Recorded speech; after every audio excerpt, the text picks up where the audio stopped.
Hey guys, welcome to Padai Vlogs. இப்போ நம்ம கண்ணங்குறிச்சி ஏரிக்கான என்ட்ரன்ஸில் இருக்கிறோம். வாங்க நம்ம அப்படியே என்ட்ரன்ஸ் பார்க்கலாம்.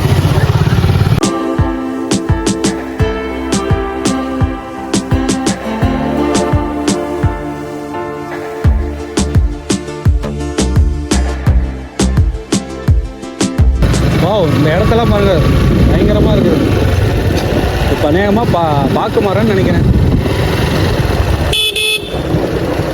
கண்டிப்பாக சேலத்தில் இருக்கிற யாரும் இந்த இடத்த மிஸ் பண்ணிடாதீங்க. கண்டிப்பாக ஒரு நாள் வந்து பாருங்கள்.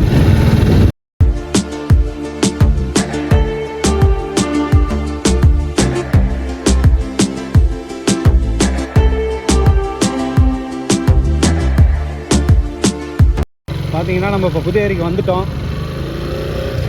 இப்போ நம்ம அந்த பெரிய ஏரியை போய் பார்க்க போகிறோம்.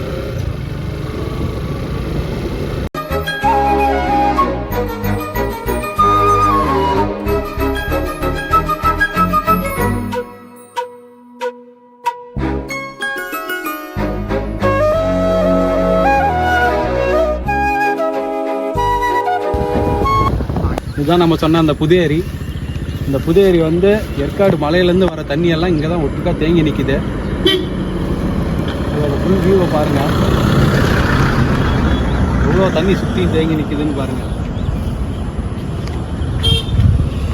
ஏத்தத்திலயும் இறக்கத்திலயும் கூட்டி போறானே, எந்த ஊருக்கா கூட்டி போற? இதோட 11 கிலோமீட்டர் ஆகி போச்சியா? பேசாம வாயா, பொருள் பெருசுல அண்ணன் மாதிரி தளராம நங்கு நங்கு நடந்து வா. இப்போதான் காய்ஸ் நம்ம கடைசி எண்டுக்கு போக போகிறோம். சீக்கிரம் வாங்க. எங்க காத்து தென் கேட்ல வாசம் அடிக்கும்.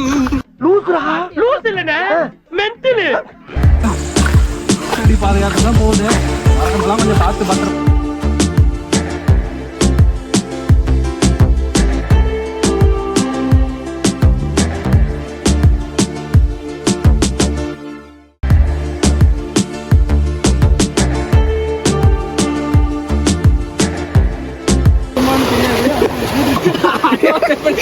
ஐயோ, செப்பல் போதீங்க. செருப்பு எடுக்கங்க.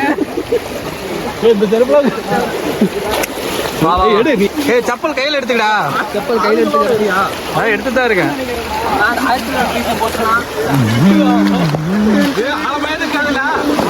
ஆள்லாம் இருக்காதியா? இருந்தா என்ன?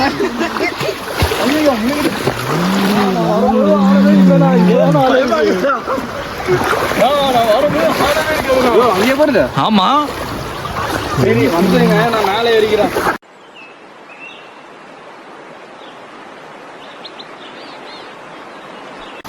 சரி நண்பர்களே, அக்கறையில் சந்திப்போம்.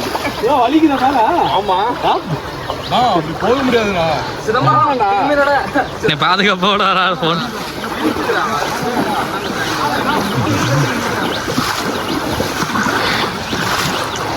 என்னன்னா நான் ஒரு விளக்கு சொல்றேன். சின்ன பண்ண அப்படியே பேசு.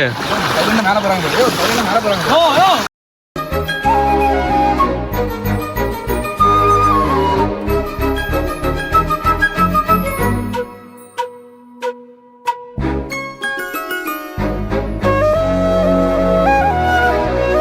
ஹாய் கைஸ், முடிஞ்ச வரைக்கும் நம்ம அந்த ஏரியோட முக்கால்வாசி தூரத்துக்கு வந்துட்டோம்.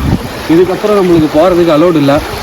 இதுக்கப்புறம் ரொம்ப ரிஸ்க்கான இடம். அதனால் நீங்கள் எல்லாம் வந்தீங்களோ முன்னாடியே குளிச்சுட்டு இங்கேயும் எல்லாம் ரெடி ஆகிட்டு போடுங்க. இந்த தண்ணி வந்து எங்கேருந்து வருதுன்னா, ஏற்காடு மலையிலேருந்து வர எல்லா ஊற்று தண்ணியும் குப்பனூர் வழியாக வந்து இந்த ஏரிக்கு தான் வருது. நம்ம அங்கே பார்த்தோம்ல கடைசியாக, அந்த ஏரி தான் இந்த ஏற்காட்டிலேருந்து வர மழை தண்ணி, ஊற்று தண்ணி எல்லாமே சுத்தமான தண்ணியாக அந்த ஏரியில் வந்து தேங்கி நிற்கிது. இந்த தண்ணி ஏரி தண்ணியோ குட்டை தண்ணியோ கிடையாது. சுத்தமான ஃபால்ஸ்லேருந்து வந்த தண்ணி. இந்த தண்ணியை நீங்கள் அப்படியே கூட யூஸ் பண்ணிக்கலாம், குளிக்கலாம். எல்லாம் இதில் தான் நிறையா யூஸ் பண்ணி குளிக்கிறாங்க. இந்த தண்ணியில் தான் முன்னோர்கள், அப்போ வாழ்ந்த முன்னோர்கள்லாம் இந்த தண்ணியில் தான் குளிக்கிறது எல்லாமே இந்த தண்ணியை தான் யூஸ் பண்ணிகிட்டு இருந்தாங்க. இப்போ இந்த ஊரில் இருக்கிற மக்களுமே இந்த தண்ணி தான் விவசாயத்துக்கு பயன்படுத்துகிறாங்க. வீட்டு உபயோகத்துக்கு இந்த தண்ணி தான் பயன்படுத்துகிறாங்க. ஏன்னா இந்த தண்ணி அவ்வளோ சுத்தமான தண்ணி. இந்த ஏரியோட முழு விவரம் உங்களுக்கு இன்னும் தெரியணும்னா நீங்கள் கமெண்ட் பண்ணுங்கள். எவ்வளோ பேர் இந்த ஆர்வமாக கேட்குறீங்கன்னு பார்த்துட்டு இந்த ஏரியோட இன்னும் டீட்டெயிலாக நம்ம இந்த ஏரியோட ஃபுல் ஹிஸ்ட்ரியும் நம்ம பார்ப்போம். மறக்காமல் நம்ம சேனலை சப்ஸ்கிரைப் பண்ணிடுங்க, லைக் பண்ணுங்கள், கமெண்ட் பண்ணுங்கள்.